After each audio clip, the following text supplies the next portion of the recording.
ಹಣ ನಮ್ಮ ಬದುಕಿಗೆ ಅಗತ್ಯವಾದ ಒಂದು ಸಾಧನವೇ ಹೊರತು ಅದೇ ಜೀವನದ ಅಂತಿಮ ಗುರಿಯಾಗಬಾರದು. ಅದು ನಮ್ಮ ಮೂಲಭೂತ ಅವಶ್ಯಕತೆಗಳನ್ನ ಪೂರೈಸಲು ಬೇಕೇ ಬೇಕು. ಆದರೆ ಮಾನವೀಯತೆ ಮತ್ತು ಸಂಬಂಧಗಳನ್ನ ಮೀರಿದ ಅನಿವಾರ್ಯತೆ ಮಾತ್ರ ಆಗಬಾರದು. ಹಣವು ನಮ್ಮೊಂದಿಗೆ ಆಡುವ ಆಟ ವಿಚಿತ್ರ. ಈ ಆಟದಲ್ಲಿ ನಾವು ಮನುಷ್ಯತ್ವವನ್ನು ಮರೆತು ಹಣದ ಹಿಂದೆ ಓಡುವ ಯಂತ್ರಗಳಾಗುತ್ತಿದ್ದೇವೆ.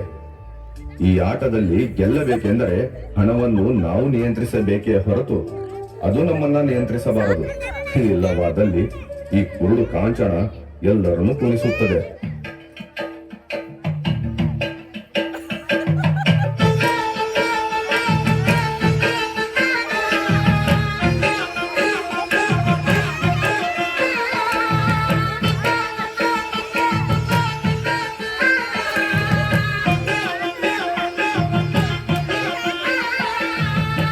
ಕಾಂಚಾಣ ಕುಣಿಯುತ್ತಲಿತ್ತು, ಕಾಲಿಗೆ ಬಿದ್ದವರ ತುಳಿಯುತ್ತಲಿತ್ತು. ಹುಡು ಕಾಂಚಾಣ ಕುಣಿಯುತ್ತಲಿತ್ತು, ಕಾಲಿಗೆ ಬಿದ್ದವರ ತುಳಿಯುತ್ತಲಿತ್ತು.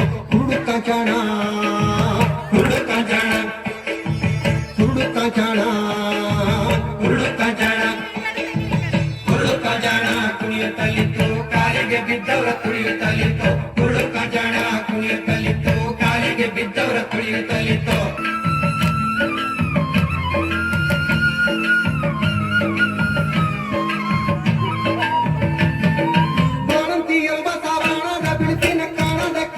ಕಾಲಾಗಾಯಿತು ಬಾಣಂತಿಯರ ಬಸವಾಣದ ಬಿರುಪಿನ ಕಾಣದ ಕಿರಿಗೆಜ್ಜಿ ಕಾಲಾಗಾಯಿತು. ಸಣ್ಣ ಕಂದಂಗಳ ಕಣ್ಣಿನ ಕವಡಿಯ ಕಣ್ಣನ್ನ ಜೋಮಾರಿ ಕೊರಳಾಗಿತ್ತು. ಸಣ್ಣ ಕಂದಂಗಳ ಕಣ್ಣಿನ ಕವಡಿಯ ಕಣ್ಣನ್ನ ಜೋಮಾರಿ ಕೊರಳಾಗಿತ್ತು. ಕುರುಡು ಕಾಂಜಾಣ, ಕುರುಡು ಕಾಂಜಾಣ, ಕುರುಡು ಕಾಂಜಾಣ ಕುಣಿಯುತ್ತಲಿತ್ತು, ಕಾಲಿಗೆ ಬಿದ್ದವರ ತುಳಿಯುತ್ತಲಿತ್ತು. ಕುರುಡು ಕಾಂಜಾಣ ಕುಣಿಯುತ್ತಲಿತ್ತು, ಕಾಲಿಗೆ ಬಿದ್ದವರ ತುಳಿಯುತ್ತಲಿತ್ತು.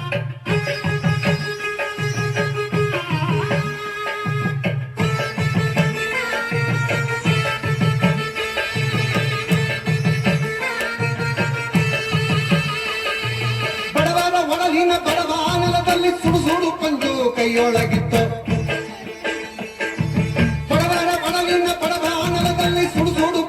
ಕೈಯೊಳಗಿತ್ತು. ಕಂಬನಿ ಕುಡಿಯುವ ಹುಂಬ ಬಾಯಿರಿ ಮೈ ದುಂಬಿದಂತುದ ಊದು ಎನ್ನುತ್ತಲಿತ್ತು. ಕಂಬನಿ ಕುಡಿಯುವ ಹುಂಬ ಬಾಯಿರಿ ಮೈ ದುಂಬಿದಂತುದ ಊದು ಎನ್ನುತ್ತಲಿತ್ತು. ಕುರುಡು ಕಾಂಚಾಣ, ಕುರುಡು ಕಾಂಚಾಣ, ಕುರುಡು ಕಾಂಚಾಣ ಕುಣಿಯುತ್ತಲಿತ್ತು, ಕಾಲಿಗೆ ಬಿದ್ದವರ ತುಳಿಯುತ್ತಲಿತ್ತು. ಕುರುಡು ಕಾಂಚಾಣ ಕುಣಿಯುತ್ತಲಿತ್ತು, ಕಾಲಿಗೆ ಬಿದ್ದವರ ತುಳಿಯುತ್ತಲಿತ್ತು. ಕುರುಡು ಕಾಂಚಾಣ, ಕುರುಡು ಕಾಂಚಾಣ, ಕುರುಡು ಕಾಂಚಾಣ ಕುಣಿಯುತ್ತಲಿತ್ತು, ಕಾಲಿಗೆ ಬಿದ್ದವರ ತುಳಿಯುತ್ತಲಿತ್ತು. ಕುರುಡು ಕಾಂಚಾಣ ಕುಣಿಯುತ್ತಲಿತ್ತು, ಕಾಲಿಗೆ ಬಿದ್ದವರ ತುಳಿಯುತ್ತಲಿತ್ತು. ಕುರುಡು ಕಾಂಚಾಣ ಕುಣಿಯುತ್ತಲಿತ್ತು, ಕಾಲಿಗೆ ಬಿದ್ದವರ ತುಳಿಯುತ್ತಲಿತ್ತು. ಕುರುಡು ಕಾಂಚಾಣ ಕುಣಿಯುತ್ತಲಿತ್ತು, ಕಾಲಿಗೆ ಬಿದ್ದವರ ತುಳಿಯುತ್ತಲಿತ್ತು.